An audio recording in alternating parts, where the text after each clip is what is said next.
Segment 3. Mysteries, Medicine, and the Sacred Every Day. The afternoon heat settles over Egypt now, and people retreat to the shade of their homes, to the coolness of thick mud brick walls. This is the time for quiet tasks, for remedies and rituals, for the small magics that protect and heal. Breathe slowly, let your body relax completely, as we journey deeper into the mysteries of Egyptian daily life. Fact 21. The magic of knots. Ancient Egyptians believed that knots held power. They weren't just practical fasteners, they were magical tools. A knot could bind or release, protect or curse. Women in labor would untie all the knots in their clothing and hair to ensure the baby could emerge freely.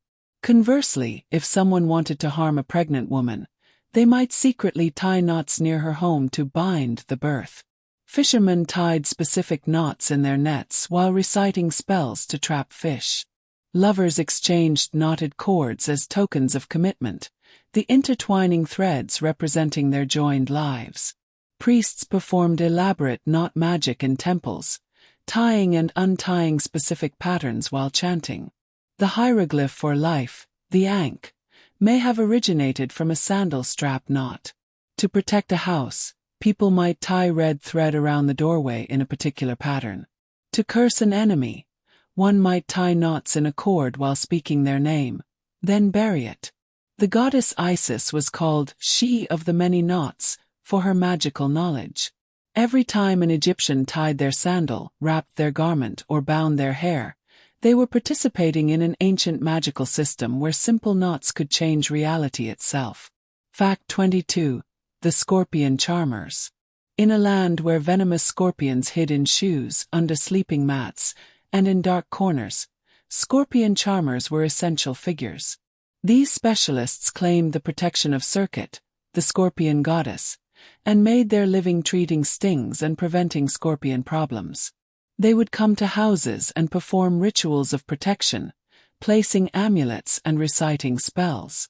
When someone was stung, the charmer would rush to their side, combining practical medicine, poultices to draw out venom, herbs to reduce swelling, with elaborate magical performances.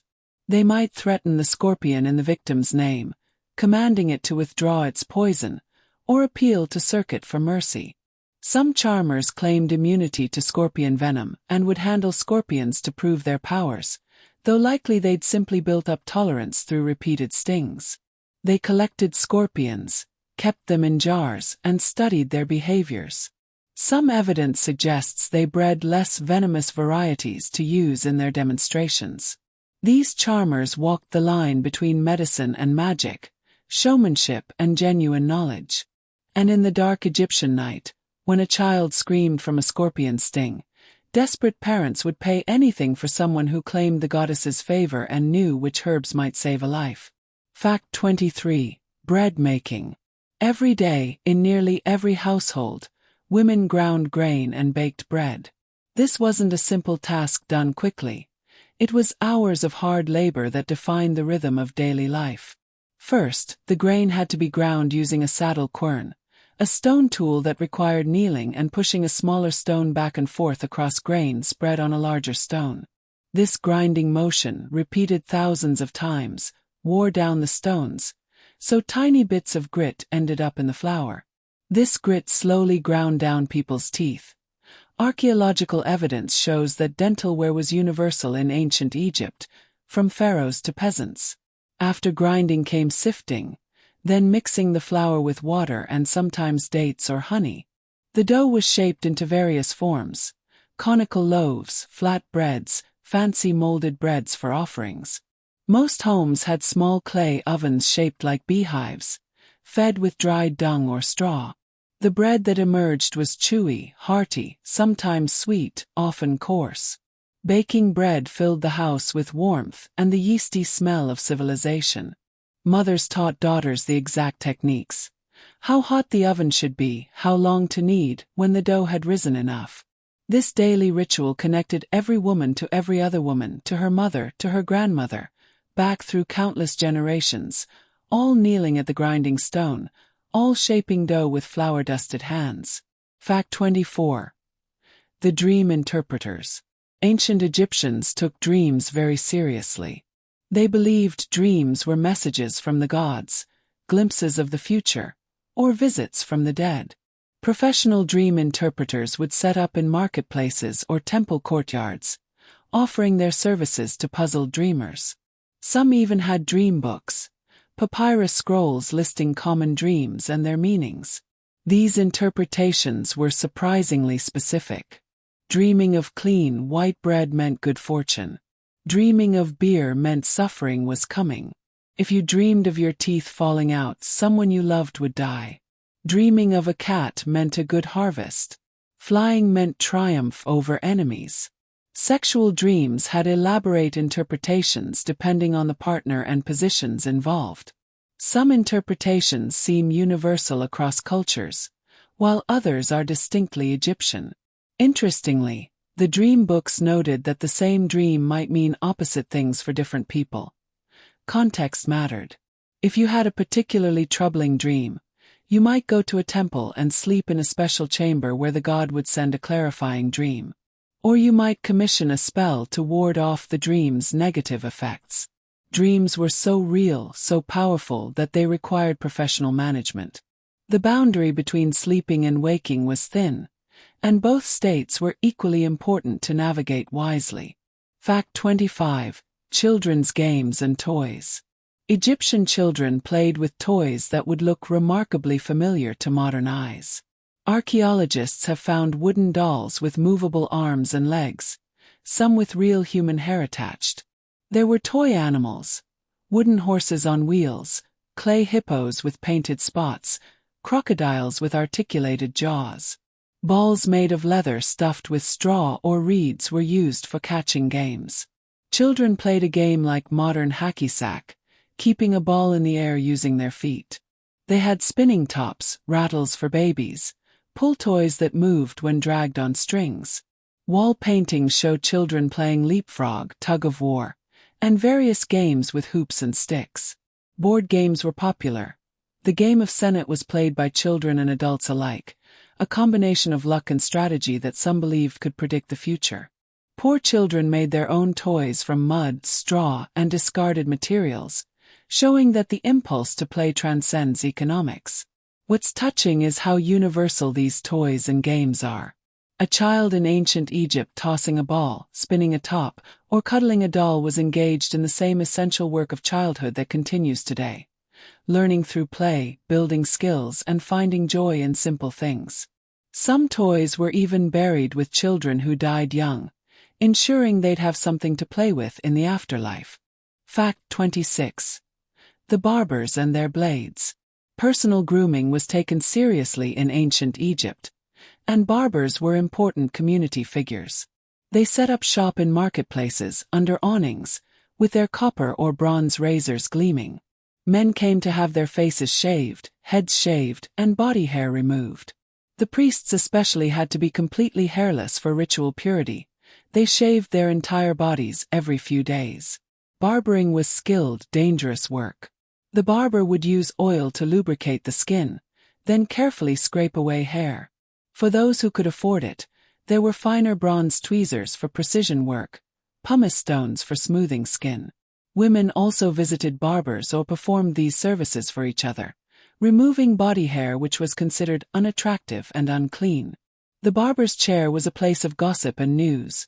Men would linger, discussing politics, crops, scandals. Barbers heard everything, knew everyone's business. They were informal therapists, confidants, news networks. And occasionally they were murderers.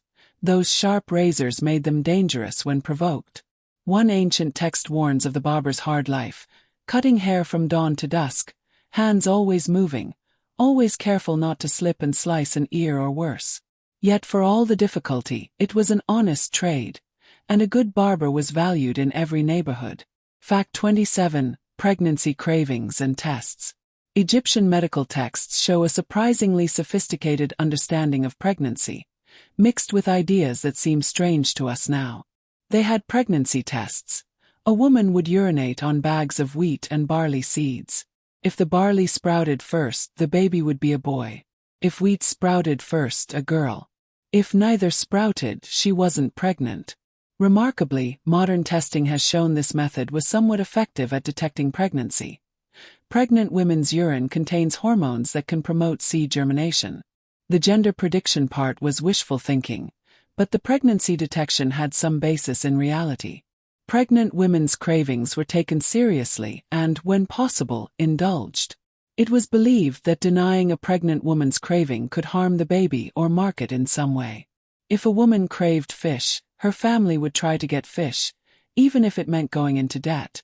The texts also describe how to determine if a woman would carry to term. An onion was inserted into her vagina overnight, and if her breath smelled of onions the next morning, it meant the passages were open and healthy. These tests seem bizarre, but they represent attempts to understand and control the mysterious process of creating life.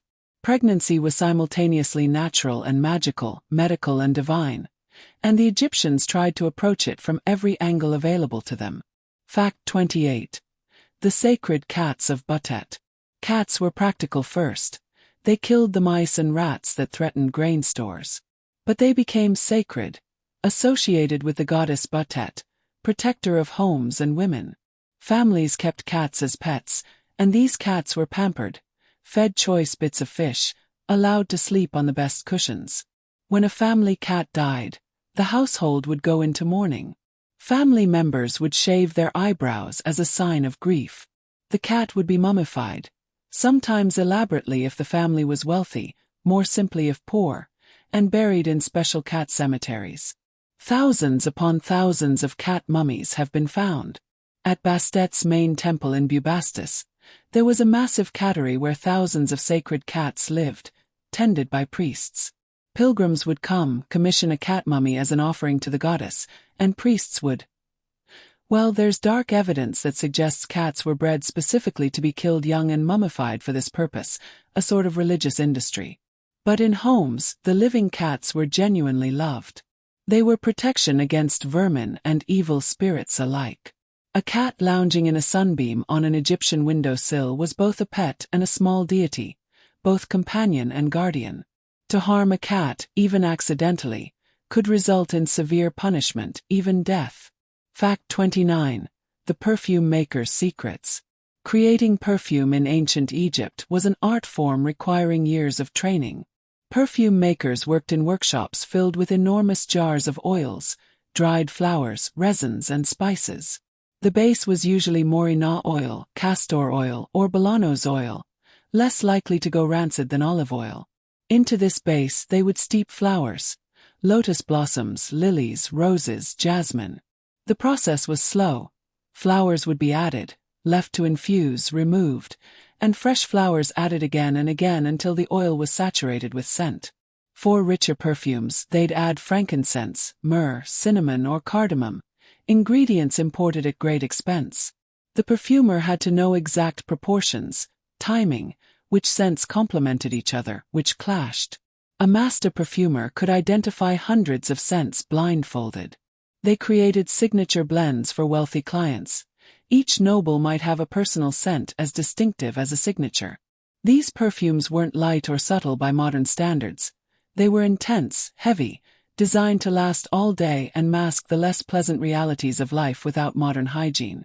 The workshops themselves were intoxicating places, air thick with competing fragrances, the perfumers' hands permanently scented, their clothes saturated with years of accumulated scent.